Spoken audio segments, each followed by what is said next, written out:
네, 이제는 심사위원 소개를 하도록 하겠습니다.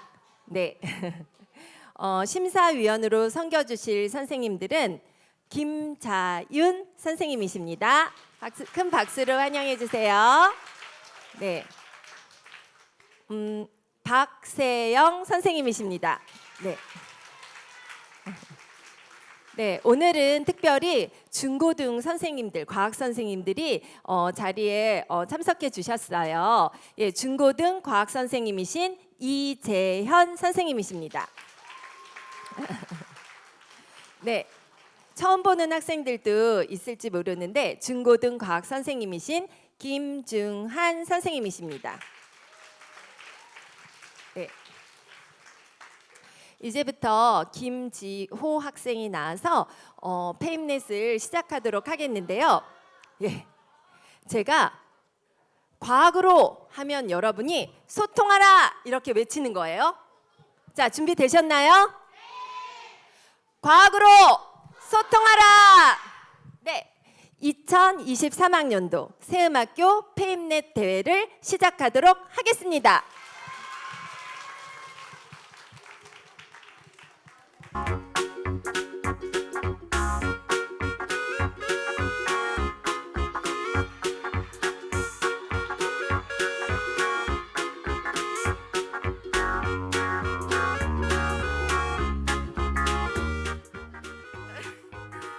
안녕하세요. 저는 다크서클이 생기는 원인 그리고 대처법에 대해 발표할 김주영입니다.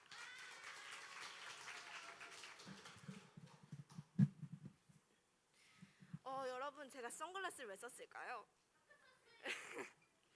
네, 그 이유는 바로 다크서클이 생겼거든요.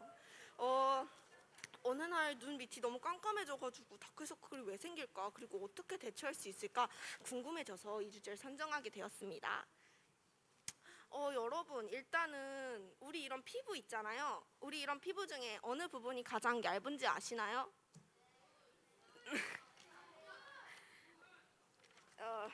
이 사진에서 보시면 알 수 있듯이 눈 밑에 요 피부입니다.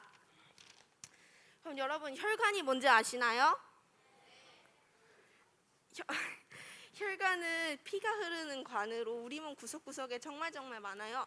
그 중에서도 눈으로 찾아볼 수 있는 대표적인 예가 몇 가지 있는데, 그 중에 하나를 알려드리자면 여러분 손목을 한번 봐보세요. 손목을 보시면 파란 줄이 보이시죠? 그게 바로 혈관입니다. 여러분, 피곤하거나 스트레스가 많거나 잠이 부족하다면 몸이 지치게 되잖아요. 몸이 지치게 된다면 피가 우리 몸에 돌고 도는데 그 돌고 도는 속도가 늦어지게 됩니다. 그렇게 늦어지게 된다면 혈관에 피가 머물러 있는 시간도 오래되겠죠. 그렇게 되면서 혈관은 이렇게 확장되게 됩니다. 그렇게 생기는 것이 바로 제 눈에 붙인 다크서클이 되는 거죠. 근데 다크서클은 왜 피부 밖으로 보이는 걸까요?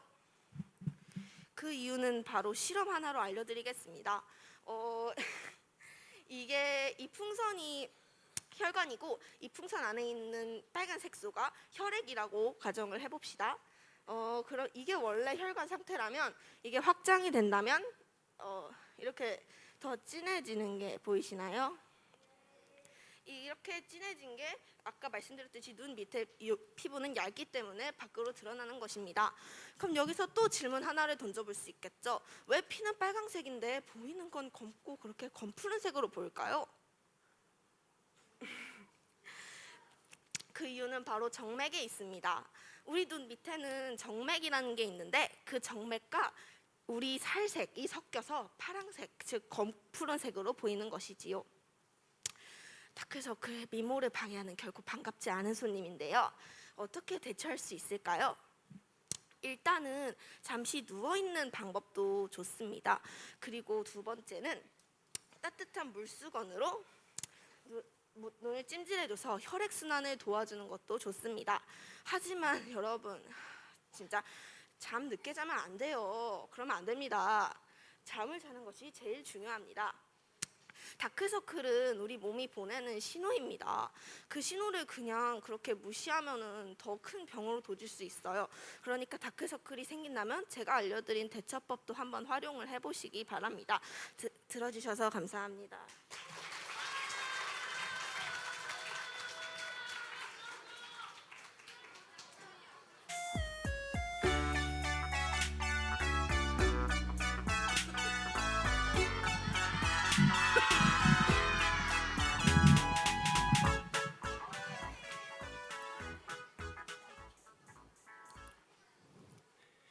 여러분, 착시의 세계로 오신 것을 환영합니다. 여러분의 안내를 맡은 신유민입니다. 여러분, 착시가 무엇이라고 생각하시나요? 착시는 이 고든 펜이 이렇게 흔들면은 물결 모양으로 휘어지는 것을 바로 착시라고 합니다. 여러분, 제가 잘생겨 보이나요? 못생겨 보이나요? 아닙니다. 저의 성품이 착해가지고 제가 잘생겨 보이는 것 뿐입니다. 이것이 바로 착시 현상입니다.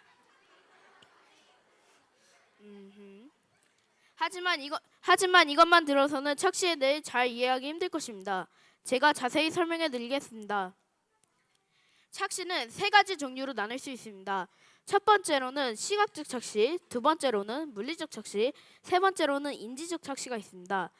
첫 번째로 시각적 착시는 눈으로 들어오는 자극을 다르게 느끼는 것을 바로 시각적 착시라고 합니다. 두 번째로 물리적 착시는 명암, 기울기, 색상, 움직임 등을 과도하게 받으면서 나타나는 현상입니다. 예를 들어서 여러분, 이 두 선 중에 어느 길이가 좀 더 길어 보이시나요?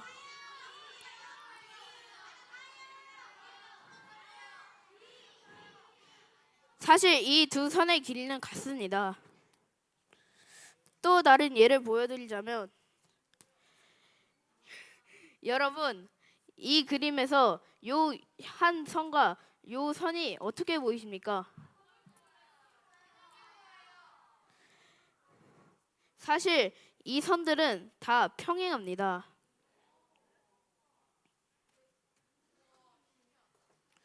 마지막으로 인지적 착시는 눈으로 들어온 정보를 뇌가 무의식적으로 생각하여 주로 공간을 착각을 일으키는 것을 인지적 착시라고 합니다.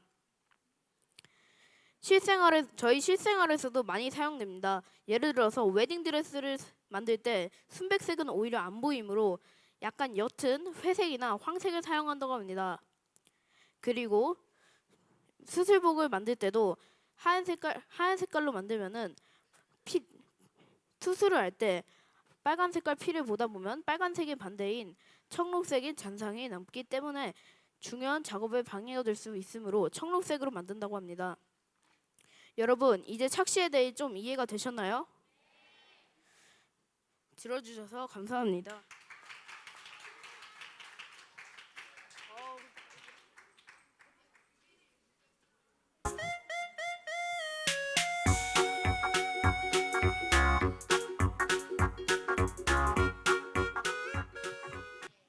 선생님은 지효의 발표를 잘 들었고요. 처음에 나올 때 선글라스를 끼고 나와가지고 연예인인가 무슨 일 있나 했는데 다크서클을 붙이고 나오니까 주제가 뭔지를 확실하게 알 수 있었던 것 같고요. 그리고 그 풍선 있잖아요. 이게 혈관이 그래서 지나가는 거 항상 지나가지고 뭐 어쩌라는 건가 했는데 이게 피곤할 때 잠이 부족할 때 혈관이 이렇게 꽉 쪼여질 수 있다는 거죠. 그래서 이게 피혈액이 남을 수 있다는 것을 듣고서 그렇겠구나. 그러면서 또 하나는 어린이들은 그렇게 혈관에 피가 남아 있어가지고 다크서클이 많이 없을 수 있잖아요. 근데 누가 많이 있을까요? 어른들, 부모님들, 선생님들에서 혹시 다크서클이 보인다면 선생님 괜찮으세요? 엄마 아빠 괜찮으세요? 이렇게 할 수 있겠구나. 생활에 바로 적용을 할 수 있겠구나. 그래서 사랑받을 수까지 있겠다. 페임랩 덕분에 그런 생각을 했어요. 그래서 오늘 당장 실천할 수 있는 과학적인 원리를 또 알려주셔서 너무 감사하고요. 그리고 특히 선글라스, 다크서클 빼고 나왔네요. 네. 이제 다크서클에 대해서는 절대로 이제 잊어버리지 않을 수 있을 것 같아요. 네, 발표 감사합니다. 네, 저는 신유민 학생의 발표에 대해서 간단한 심사평을 말씀드리겠습니다. 일단 굉장히 강렬한 도입부, 이제 감동적이었습니다. 네, 바로 집중이 확 되네요. 네, 그리고 이제 착시에 대해서 우리가 일반적으로 착시라고 하면 그냥 뭐 시각적으로 착각한다 이 정도인데, 요거를 그렇게 가볍게 다루지 않고 좀 더 깊게 이제 착시를 뭐 시각적 그리고 물리적, 인지적으로 나눠서 좀 이렇게 과학적으로 접근한 부분에서 굉장히 전문가다운 이런 모습이 느껴졌습니다.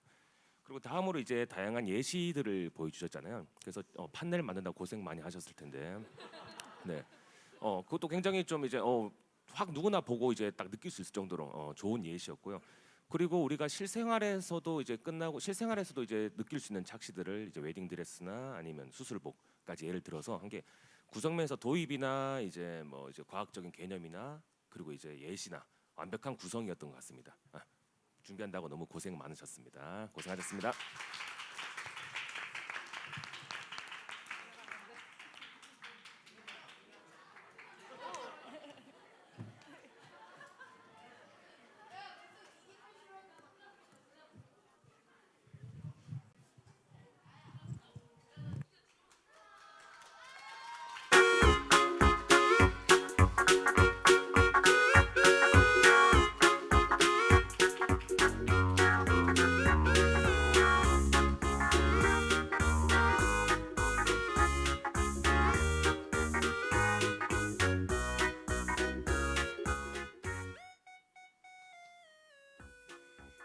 안녕하세요. 저는 바이러스를 막는 우리 몸의 기능에 대해서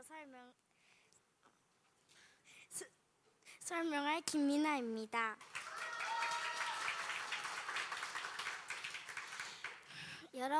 여러분은 여러분 주변에 있는 바이러스들 중 어떤 것이 떠오르시나요? 저는 감기, 독감, 장염, 코로나 등의 바이러스가 떠오르는데요. 이 바이러스들은 약을 먹으면 아주 쉽게 낫는 경우가 있고, 약을 먹어도 잘 낫지 않는 경우가 있습니다. 약을 먹어도 잘 낫지 않는 경우에는 우리가 당하기만 해야 될까요? 그렇지 않습니다.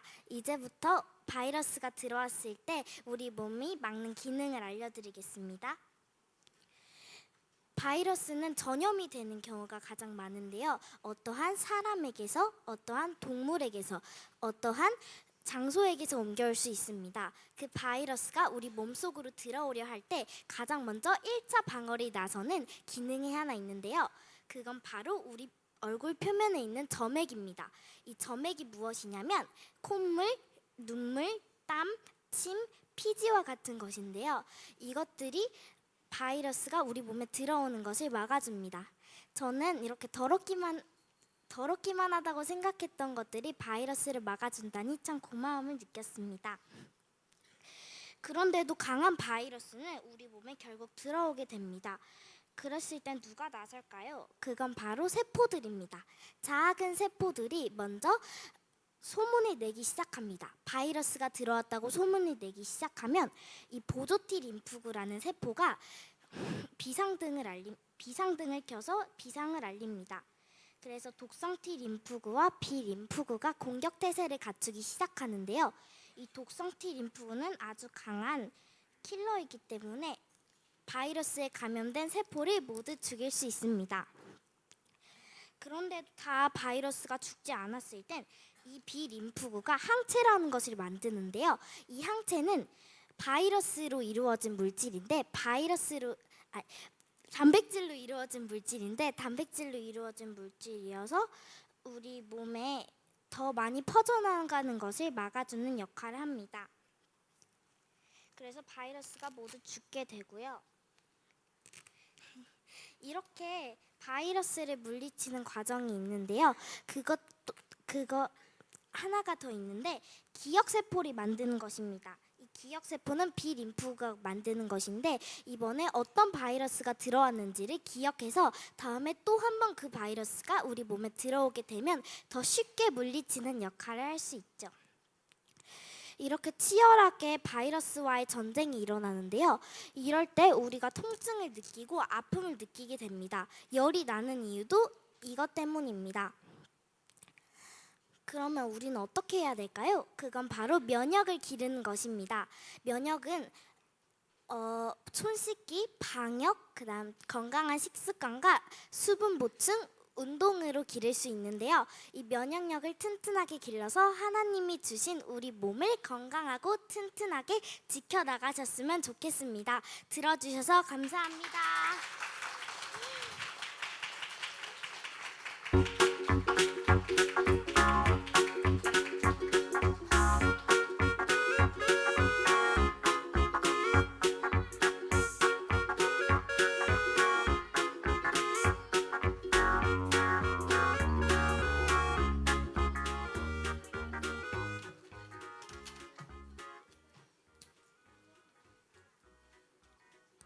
안녕하세요. 혀가 하는 일 하나만 알고 둘은 모르는구나 라는 제목으로 발표할 6학년 기정반 천유주입니다. 여러분, 지금 한번 혀를 쏙 내밀어서 메롱을 해보시겠어요? 혀가 보이시나요? 여러분은 이 혀를 메롱을 하는 데만 쓰시진 않으신가요? 이 혀는 아주 여러 가지 역할을 하는데요. 그걸 제가 여러분에게만 살짝 말씀드리도록 하겠습니다. 먼저 혀는 음식물을 이동시키는 역할을 하는데요. 음식물이 혀로 들어오면 혀는 목구멍 쪽으로 음식물을 이동시켜주는 역할을 합니다. 여러분, 오늘 밥을 먹을 때 이 사실을 기억하면서 혀를 움직이지 않고 음식을 씹고 삼켜보세요. 아마 잘 되지 않으실 겁니다. 두 번째로 혀는 발음을 할 수 있게 도와주는데요. 여러분, 지금 한번 혀를 입천장에 대고 안녕하세요를 발음해 보시겠어요?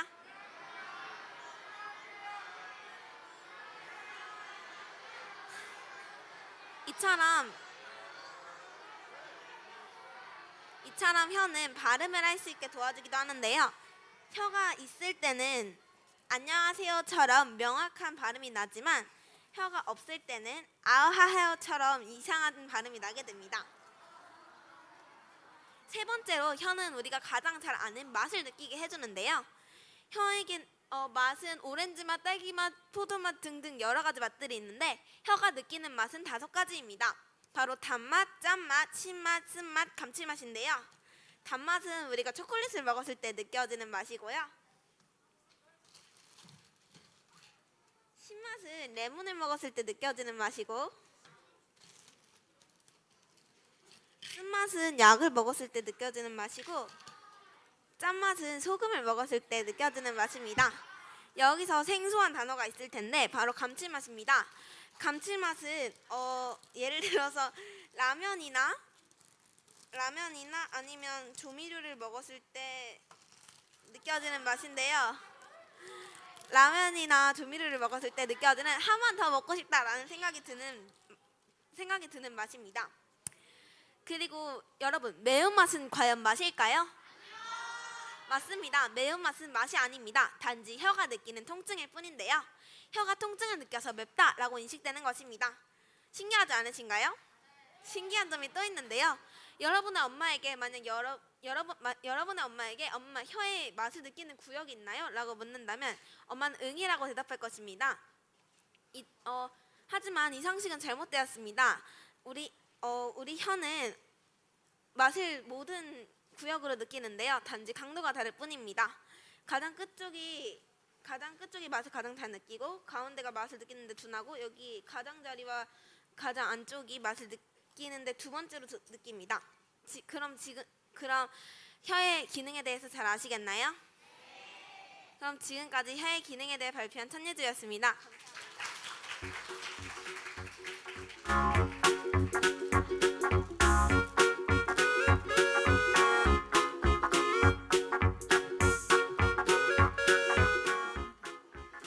네, 먼저 먼저 미나의 발표 선생님 너무 인상 깊게 잘 봤습니다. 우리가 코로나 사태를 겪으면서 바이러스가 얼마나 삶에 영향을 많이 주는지를 삶으로 체험했던 시간들이었는데요. 미나가 바이러스라는 주제로 그것의 원인과 그리고 바이러스를 물리치는 과정과 그리고 우리가 실천할 수 있는 면역을 높여줘야 된다는 이 세 가지 주제로 정말 짜임새 있게 잘 설명을 해주었는데요. 옆에서 재원 선생님이 말씀해 주셨는데 이 내용이 고등학교 1학년 과정이래요. 고등학교 1학년 과정에 굉장히 어려운 과학적인 정보를 미나가 굉장히 이해하기 쉽게 설명해 줬던 부분들이 탁월했다는 생각이 들었고요. 그리고 미나가 설명했던 내용들이 정말 정확한 정보라고 이야기해 주시더라고요. 그래서 미나가 열심히 공부했고 또 그것들을 청중들에게 함께 나누어졌던 부분들이 굉장히 좋았던 것 같습니다. 미나의 과학적 의사소통 능력을 칭찬합니다. 감사합니다. 네, 우리 천유주 학생, 제가 어제 영상을 봤어요. 근데 실물을 또 보니까 더 반갑습니다. 혀에 대해서 이제 이야기를 해줬는데 우리가 뭐 맛을 느끼는 건 너무 당연히 알고 있죠. 근데 혀와 관련된 오랜 의문이 있어요. 혀에서 맛을 느끼는 부분이 정해져 있다.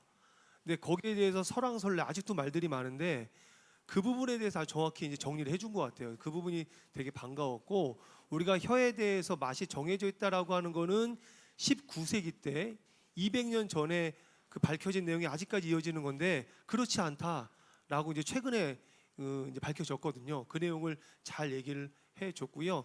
제가 우리 그 천유주 학생에게 이제 좀 드리고 싶은 얘기는 앞으로 또 연구할 기회가 있다면 혀를 시작했으니까 우리 입, 뭐 식도, 기도, 이비인후과 계통의 이 부분도 더 연구를 해보면 어떨까 이런 얘기를 드리고 싶네요. 잘했습니다.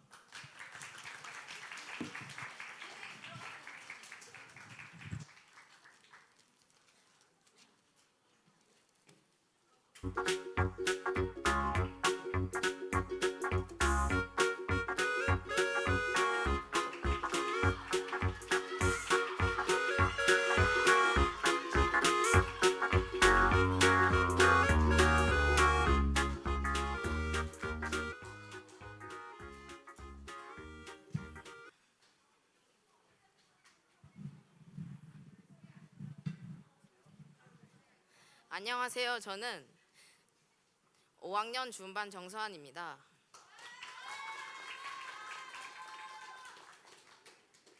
여러분, 이게 대체 뭘까요?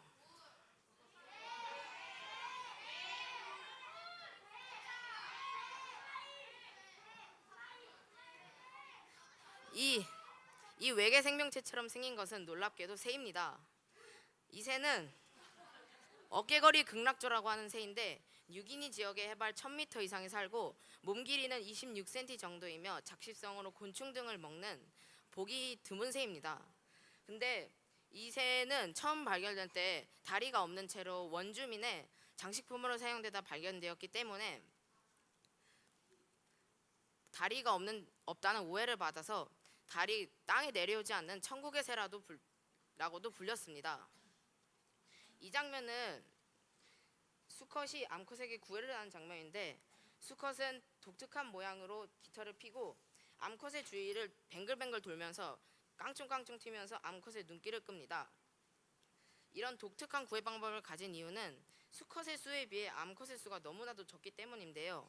같은 과인 꼬리비녀 극락조 또한 되게 독특한 방법으로 구애를 합니다. 꼬리비녀 극락조는 검은 날개를 치마 모양으로 펼쳐서 춤을 춘다고 합니다. 근데 이 극락조의 검은 깃털에는 한 가지 과학적 비밀이 숨겨져 있는데요. 여러분은 세상에서 가장 검은 물질을 아세요?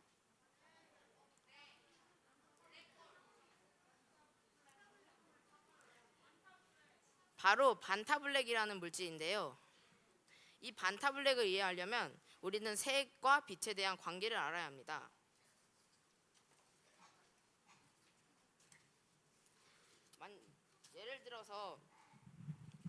예를 들어서 파란색은 이렇게 많은 빛이 파란색 판으로 들어오는데 그 중에 반사되는 것은 파란색만 반사되어 우리 눈으로 들어오기 때문입니다. 하지만 검은색은 이렇게 많은 빛이 들어오는데도 불구하고 아무 빛도 반사하지 않아가지고 아무것도 없는 즉 검은색으로 보이는 것이지요. 과연 세상에서 가장 검은 물질인 반타블랙은 어느 정도나 빛을 삼켜버릴까요? 무려 99.965%나 빛을 흡수합니다. 99.965%는 물체의 외곽이 보이지 않을 정도인데 우리 눈은 외곽에서 반사된 빛이나 그림자를 보고 이게 입체로 나 있는 물체인지 아니면 그냥 평면인지를 알아냅니다. 하지만 이 반타블랙을 바르면은 너무 검해가지고 이게 입체인지 평면인지 구분 못하고 그냥 뻥 뚫린 평면으로만 보입니다. 마치 이것처럼요. 이 오른쪽의 동상은 얼굴 모양의 동상인데 되게 각이 많고 그림자가 많은 입체를 딱 알 수 있는 동상입니다. 하지만 이 왼쪽의 동상은 이 동상에다가 반타블랙을 바른 것인데 되게 그냥 포토샵에서 처리한 것처럼 되게 검정색입니다. 제가 이런 이야기를 뜬금없이 하는 이유는 바로 어깨거리 극락조의 깃털이 무려 99.95%의 빛을 흡수하기 때문입니다. 거의 반타블랙과 같은 정도인데 그래서 자연계의 반타블랙이라고도 불립니다. 수컷이 검은색 깃털과 청록색 깃털을 피고 암컷 주위를 뱅글뱅글 돌면서 구애하는 모습을 본다면 사람들은 수컷이 암컷을 협박하는 건가? 라고 생각할 수도 있습니다. 하지만 이런 행동과 색깔이 가장 암컷을 잘 유혹할 수 있다고 합니다. 지금까지 자연계에 반타블랙이 있다고를 발표한 정서한이었습니다.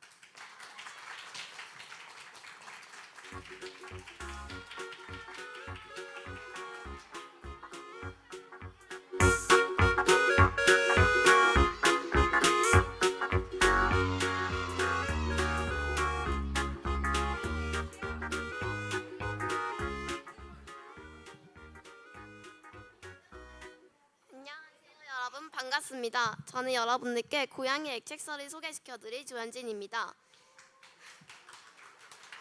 시작하기에 앞서 여러분들께 저의 이야기를 한 가지 들려드리겠습니다. 저희 아파트 단지에는 고양이들이 엄청나게 많은데요. 그런데 이 고양이들에게 공통된 이상한 점이 두 가지 있습니다. 먼저 첫 번째는 아주 좁은 틈 사이를 통과한다는 것인데요. 자신의 몸집보다 3-4배나 작은 틈 사이를 고양이는 어떻게 통과하는 것일까요? 그런데 두 번째가 더 이상합니다. 두 번째는 엄청나게 좁은 공간에 들어가 있다는 것인데요. 이것은 비유를 들어서 설명해 드리도록 하겠습니다. 여기 컵과 코알라와 고양이가 있습니다. 여러분, 이 코알라와 고양이 중에서 어느 것이 더 이 컵에 잘 들어갈까요? 당연히 코알라가 몸집이 2배나 더 작으니까 잘 들어가겠죠? 한번 넣어보도록 하겠습니다. 잘 들어가지 않습니다. 몸집이 2배나 더 큰데도요. 그 이유는 코알라가 유연하지 않기 때문인데요. 반대로 유연하지만 몸집이 더 큰 이 고양이를 넣어보도록 하겠습니다.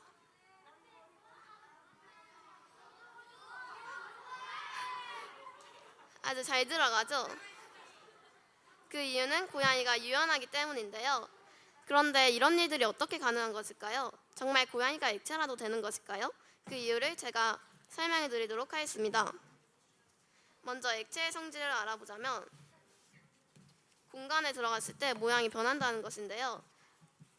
여기 컵이 있는데 물이 이 컵 안에 들어갔더니 컵 모양대로 모양이 변하였죠. 그런데 고양이도 그렇습니다. 먼저 이렇게 원통 안에 들어갔더니 원통 모양의 고양이가 되었습니다. 그런데 여기서 더 신기한 점은 이 고양이가 2마리라는 것입니다. 그리고 직사각형 통 안에 들어갔더니 직사각형 모양이 되었는데요. 정말 고양이가 액체인 것일까요? 그런데 상식적으로 보았을 때 이렇게 고체인 고양이가 액체일 가능성은 없습니다. 그렇다면 어떻게 이런 일들이 가능한 것일까요? 그 이유는 고양이의 뼈와 피부와 그리고 근육 등에 있습니다. 먼저 첫 번째로 고양이는 피부가 엄청나게 잘 늘어나는데요. 피부가 엄청나게 잘 늘어나서 이렇게 공간에 들어가게 됐을 때 그 공간 모양대로 피부 모양이 변하는 것이죠. 두 번째로 고양이는 240개의 아주 많은 뼈가 있습니다. 인간은 200뼈가 있는데 몸집에 비하면 고양이는 뼈가 엄청나게 많은 것이죠. 세 번째로 고양이는 부드러운 근육을 가지고 있습니다. 이 아주 부드러운 근육은 고양이의 격렬한 움직임이나 아니면 부상을 방지해주기 때문에 아주 중요한 기능을 하는데요. 고양이가 높은 곳에서도 잘 착지할 수 있는 이유가 이 때문이라고 하네요. 그리고 네 번째로 고양이는 풍성한 털을 가지고 있는데요. 고양이가 물에 젖은 것을 보신 분들은 아시겠지만 고양이는 털이 아주 많습니다. 고양이는 말랑말랑한 피부와 관절 그리고 부드러운 근육을 가지고 있기 때문에 결정적으로 액체처럼 보이지만 액체처럼 보이는 결정적인 이유는 바로 이 털 때문이 아닌가 싶습니다. 그 이유는 고양이가 공간에 들어갔을 때 그 공간을 이 털이 충분히 메꿔주기 때문에 액체처럼 보이는 것이죠. 그리고 다섯 번째, 마지막으로 고양이는 인대와 뼈 그리고 쇄골이 연결되어 있습니다. 그래서 다른 동물, 토끼나 강아지, 인간과 뼈 구조가 다르기 때문에 자유롭게 움직일 수 있는 것이죠. 이처럼 저희를 놀래켜주는 귀엽고 깜찍한 고양이. 이번에는 또 어떻게 저희를 놀래켜줄까요? 이상으로 발표를 마치도록 하겠습니다.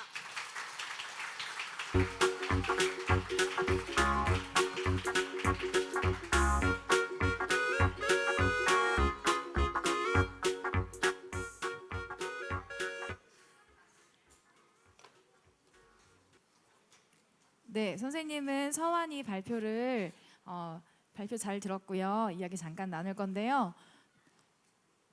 반타블랙이죠. 반타블랙 선생님 처음 들어봤어요. 블랙은 아는데 영어로는 벤타블랙이라고 하는 것 같아요. 그래서 그게 영국에서 아까 잠깐 찾아보면 벤타블랙이 뭐지? 영어도 있나? 그러니까 영국에서 만들었다고 하더라고요. 그런데 그 어깨걸이 극락조에는 원래 있었던 거죠.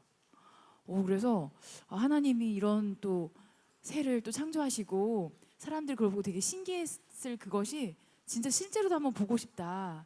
뉴질랜드 가면 볼 수 있을까요? 동물원에 혹시 있는지 아시나요? 우리나라에는 없는데 우리나라에 없는데. 예. 다른 나라에는 있어요. 정말 가보서 이제 나중에 다른 나라 가보면 이제 벤타블랙이 있는 그 새가 있는지 한번 확인을 해봐야 되겠다. 그런 생각도 들고 색이 어떻게 반사가 되고 흡수가 되고 하는지를 정확하게 알 수가 있었고 이제 혹시 우리나라에도 벤타블랙이 있을까요? 우리나라 없어요? 없긴 한데 네. 제가 그 발표하려고 준비한 것 중에 반타블랙하고 거의 같은 정도의 잉크가 있어요. 모르면 어떻게 하나 하고 물어봤는데 역시 전문가다운 면모가 정말 멋있습니다.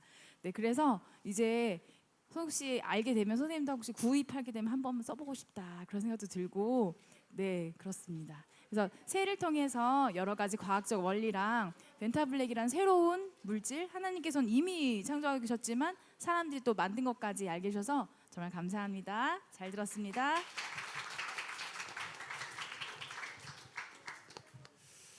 네, 지금 현진이의 발표를 잘 들었습니다. 저는 발표 일단 처음에 이제 자기 경험담으로 시작해서 이렇게 자연스럽게 넘어가는 부분이 굉장히 좋았습니다. 그걸 듣고 여기 한다리 마을에도 고양이가 살고 있더라고요. 그래서 그 고양이들도 선생님 봤을 때 이렇게 구멍구멍 다니는 걸 봤는데 굉장히 그게 떠오르면서 좀 더 집중이 되는 시간이었습니다. 자, 그리고 중요한 게 어제도 미리 봤는데 제목을 봤는데 이제 고양이 액체설이라는 제목 일단 보고 너무 말도 안 되는 이런 주제를 도대체 어떻게 풀어갈까 굉장히 궁금했었거든요. 근데 이게 잘 들어보니까 이제 액체에 대한 과학적인 특징 그러니까 용기에 따라서 모양이 바뀔 수 있는 것 그리고 이제 고양이가 굉장히 유연한 것 뭐 피부나 뼈나 털 같은 걸로 이제 유연하다는 과학적 특징을 이렇게 잘 조합해서 굉장히 과학적으로 잘 추론하는 과정이 너무 인상 깊었습니다. 그래서 과학이라는 것은 이제 탐구 추론이기 때문에 이제 여러 가지 현상들을 가지고 하나로 종합해야 되는 능력이 굉장히 중요하거든요. 그래서 굉장히 인상 깊게 잘 봤습니다. 그리고 이제 마지막으로 네 듣고 선생님이 고양이를 좋아하거든요. 예전에 그래서 조금 더 관심 있었고 있는데 선생님이 예전에 고양이를 키웠었어요. 네, 그래서 고양이에 대한 생각도 많이 나고 그리고 앞으로 이제 고양이를 볼 때마다 또 이 발표가 좀 생각날 것 같고 그렇습니다. 아무튼 준비한다고 수고 많으셨습니다. 고생하셨습니다.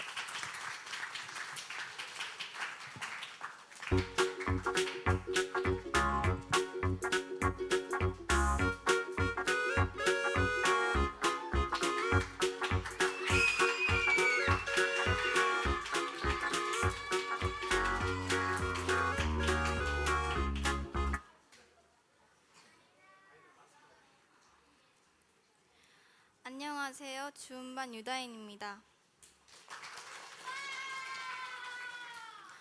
여러분, 제가 얼마 전에 요리를 하다가 뜨겁게 달궈진 프라이팬에 물을 뿌렸는데 그 물들이 작은 구슬 모양으로 변하면서 프라이팬 위를 빠르게 굴러다니는 모습을 봤거든요. 너무 신기해서 찾아봤더니 이 현상에 이름이 있었습니다. 바로 라이덴 프로스트 효과입니다. 액체가 기체로 변하는 온도를 끓는 점이라고 하죠. 액체가 이 끓는 점보다 훨씬 더 높은 온도의 물체와 접촉하게 되면 액체 내부에서 기포가 발생하지 않고 액체의 가장 겉면만 기체가 되어 액체를 공중에 띄우는 수증막을 형성시키는 것을 말합니다. 예시를 통해 더 쉽게 설명해 드릴게요. 매우 높은 온도에서 물방울의 일부가 열에 의해 증발하고 증발한 수증기가 물방울과 프라이팬의 사이를 떨어뜨려 줍니다. 이 수증막은 마치 얇은 단열재의 역할을 합니다. 프라이팬의 뜨거운 열이 물방울로 바로 전달되지 못하게 막는 역할을 하고 또한 이 수증막은 프라이팬의 바닥과 마찰이 거의 없기 때문에 물방울은 작은 힘으로도 빠르게 움직일 수 있습니다. 이것이 물방울이 프라이팬 위를 빠르게 굴러다닐 수 있는 이유입니다. 또 다른 예시로 일식 요리사들이 눈꽃튀김을 만드는데요. 맨손에 반죽을 묻히고 뜨거운 기름에 빠르게 담갔다가 빼면 손가락에 있던 수분이 증발하여 손의 뜨거움을 느끼지 않습니다. 손에 수분 보호막이 생기기 때문입니다. 저는 이렇게 생활 속에서 당연하게 볼 수 있던 현상들이 과학적 개념을 담고 있다는 데 신기했고 앞으로도 주변에서 볼 수 있는 과학적 현상들을 관찰하고 연구해보고 싶습니다. 지금까지 5학년 주음반 유다인이었습니다. 감사합니다.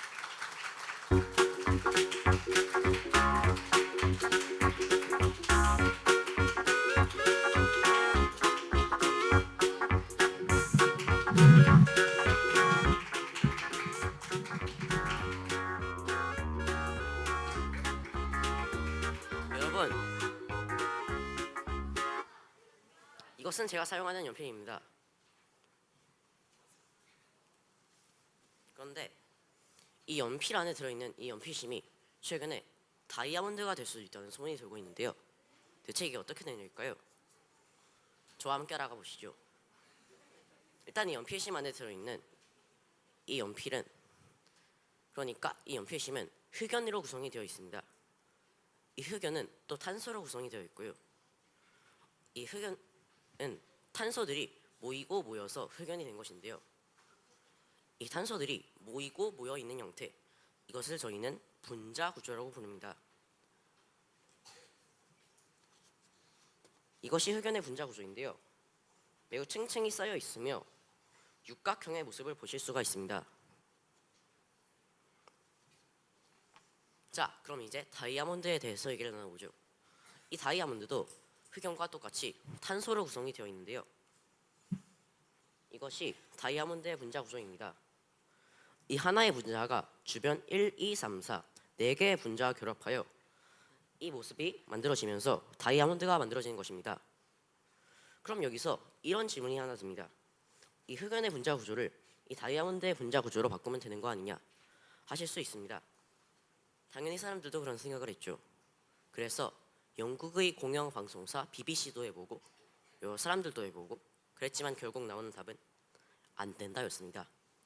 왜냐하면 연구 결과 이 흑연의 다이아몬드를, 이 흑연의 분자 구조를 이 다이아몬드의 분자 구조로 바꾸는 일에는 열과 압력이 필요한데요. 이 열은 지구상에서 충분히 구할 수 있습니다. 대충 2700도에서 2800도 정도의 열이 필요하다고 하네요. 하지만 압력이 필요합니다. 이 압력은 5만 기압 정도가 필요하다고 하는데요. 기압은 공기가 누르는 힘입니다. 그럼 압력은 누르는 힘이겠죠. 이 5만 기압이 상상이 안 가신다면 대충 트럭 100대가 누르는 힘이라고 생각하시면 됩니다. 여기서 이 다이아몬드가 만들어지는 과정을 잠깐 소개해드리자면, 이 다이아몬드는 큰 다이아몬드 원석에서 깎이고 깎여서 이 작은 다이아몬드 하나가 나오는 것인데요. 이처럼 만들어진 다이아몬드를 우리가 쉽게 만들려고 했던 것처럼 이런 생각을 한 사람들이 또 있다고 합니다. 바로 연금술사들인데요. 이 옛날에는, 그러니까 중세 시대에는 연금술사들이 많았다고 합니다. 이 연금술사들은 철이나 납, 돌 등을 이용해서 그런 값싼 재료로 금을 만들려고 했다고 하네요. 하지만 역시 이도 안 됐죠. 사람들은 누구나 그리고 언제나 욕심에 휩싸입니다. 하지만 여러분들은 이 다이아몬드 원석에서 유혹이나 욕심들에 깎이고 깎여서 비록 작지만 아름다운 빛나는 다이아몬드가 되시는 건 어떨까요? 들어주셔서 감사합니다.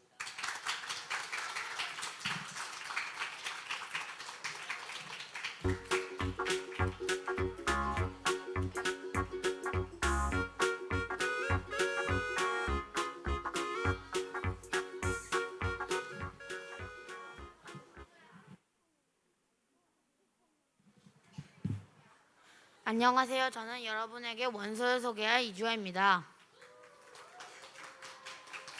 여러분, 혹시 탄수화물의 탄산은 무엇으로 이루어지는지 아시나요?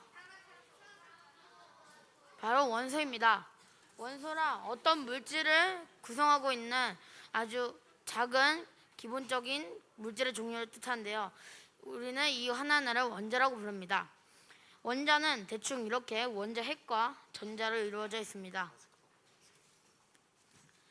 그런데 여러분, 이 원자들이 서로 따로따로 있는 게 아닙니다. 각각의 원자들은 서로 합쳐지기도 하는데요. 예를 들어 이런 물은 수소와 산소로 이루어져 있고요. 이런 시계나 주방용품을 사용하는 강한 철인 스테인리스 강이라는 철은 몰리브데늄이라는 원소와 크로뮴이라는 원소를 합쳐서 만듭니다. 그 다음에 아까 설명해드렸던 탄산음료의 탄산은 탄소, 산소, 수소가 합쳐져서 이루어집니다. 그 다음에 이런 보석 종류의 하나인 큐빅 지르코니아라는 이런 보석은 지르코늄과 산소로 이루어져 있습니다. 그 다음에 우리나라의 자랑인 이 반도체는 저마늄이라는 원소와 규소로 이루어져 있습니다. 근데 이런 원자들은 어떻게 합쳐질까요? 대부분 핵융합으로 합쳐지는데요. 핵융합이란 이렇게 두 개의 원자가 이 가운데 있는 원자핵이 충돌해서 크고 무거운 원자핵이 나오는 것입니다. 반대의 개념으로 핵분열이라는 개념도 있는데, 그것은 이렇게 반대로 크고 무거운 원자핵이 외부에 강한 힘을 받아서 두 개 또는 세 개로 쪼개지는 현상을 말합니다. 여러분, 원자는 멀고 어렵기만 한 것이 아니라 여러분 지금 앉아있는 의자에도 있고 집에도 있고 그 다음에 공기에도 있는 아주 가깝고 친숙한 원소입니다. 그럼 지금까지 원소에 대해 소개한 이주아였습니다. 감사합니다.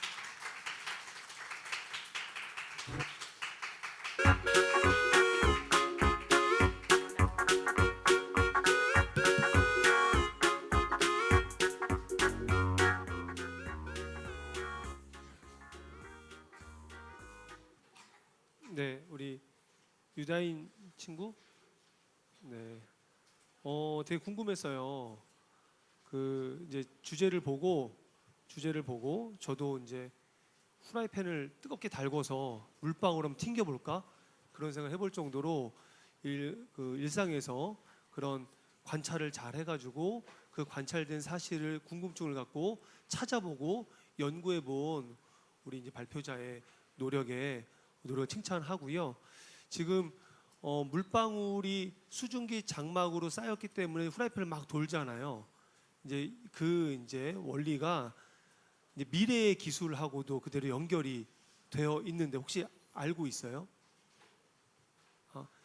우리가 이제 미래에 이제 화성에 가서 이제 살게 될 때 화성에 전기가 필요하잖아요. 근데 화성에는 이산화탄소가 많대요. 그 이산화탄소를 이렇게 라이덴프로스트 이 원리를 이용해 가지고 발전기를 돌릴 수 있다고 하더라고요. 선생님이 여기까지 제가 찾아본 거는 우리 발표자의 이 주제를 보고 어떤 발표를 할까 이제 상상을 하면서 찾아보게 되었습니다. 이 흥미로운 발표처럼 앞으로도 계속 주변을 잘 관찰하고 궁금하면 찾아보고 또 호기심과 또 아는 기쁨을 계속해 누려갈 수 있으면 좋겠습니다. 잘했습니다. 네. 영빈이 발표 잘 들었고요. 주제가 연필심이 다이아몬드가 될 수 있다고라고 해서 선생님은 진짜 되는 건가?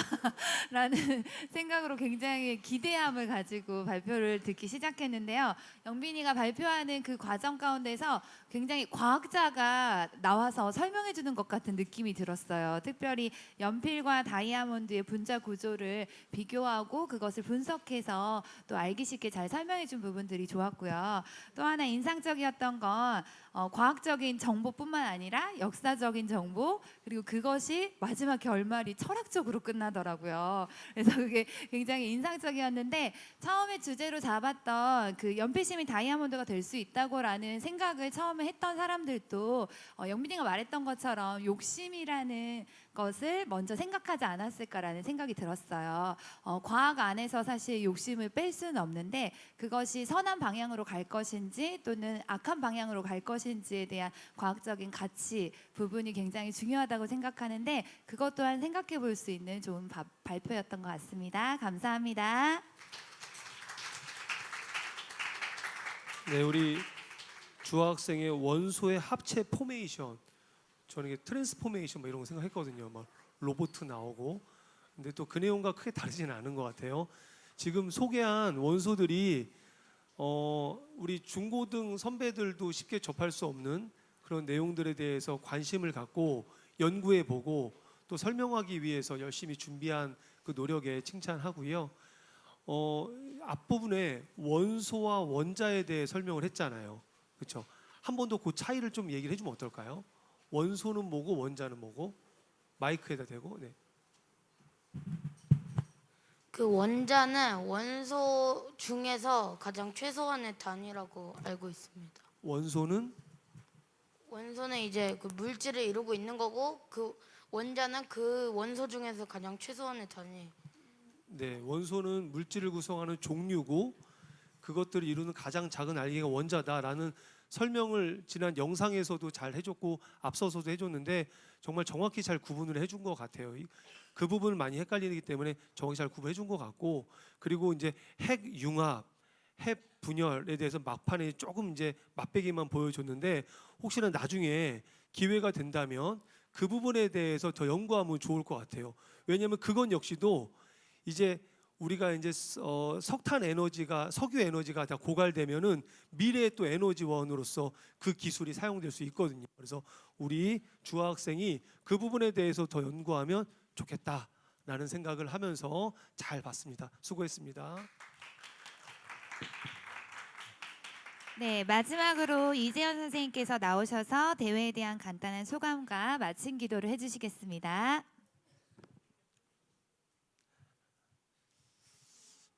네, 제가 작년에도 섰고 올해 두 번째인데 작년 하나도 안 떨렸거든요. 너무 기대되는 마음이라서 올해는 더 기대가 커서 그런지 또 살짝 뭐 떨리는 마음도 있긴 했는데, 여러분 제가 여러분에게 좀 이렇게 함께 나누고 싶은 얘기는, 여러분 하나님께서 하나님을 드러내시는 두 가지 방편이 있어요. 두 가지 방법인데 기억하시나요? 하나님이 어떻게 자신을 드러내시죠? 기적, 말씀. 또 하나는 뭘까요? 하나님이 자신을, 과학 말고 곧 비슷한데, 말씀과 자연, 이 두 가지로 하나님이 당신을 드러내세요. 그래서 과학은 참 유리한 것 같아. 우리 과학을 통해서 자연을 잘 관찰하다 보면 하나님을 이해할 수 있거든요.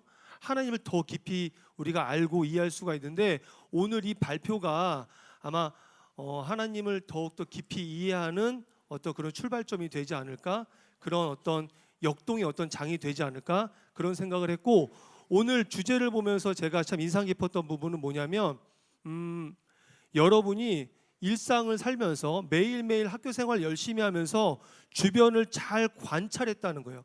잘 관찰하면서 관찰로부터 여러분의 연구를 이어갔다는 것이 참 인상 깊었습니다. 그래서 오늘 발표한 선배들의 발표를 보면서 여러분 앞으로 주변을 잘 관찰하고, 관찰해서 그치지 말고 그것이 뭘까 라고 호기심을 계속해서 확장시키는 그런 우리 세음학교 초등과정 되면 좋겠습니다. 알겠죠?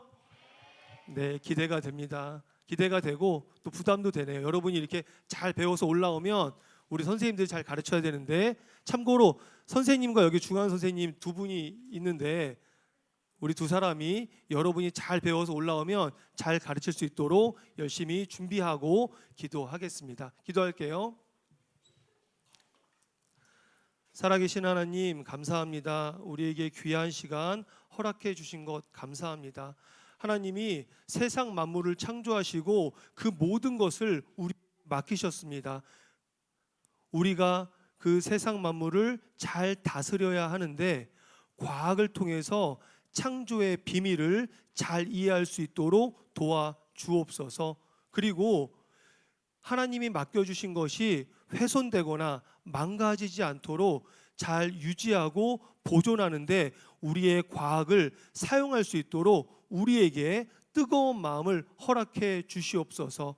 오늘 발표한 친구들, 이 주변을 관찰하고 그 호기심을 확장시켜서 연구한 내용을 발표한 것처럼 여기에 앉아있는 우리 세음학교 초등과정 모든 학생들이 주변을 잘 관찰하고 관찰을 통해서 감탄하고 또 연구하고 어떻게 하면 이것을 잘 보존할 수 있을까, 잘 보호할 수 있을까, 이런 생각을 가지며 과학을 기쁘고 즐겁게 해나갈 수 있도록 도와주시옵소서. 감사합니다. 예수님의 이름으로 기도했습니다. 아멘.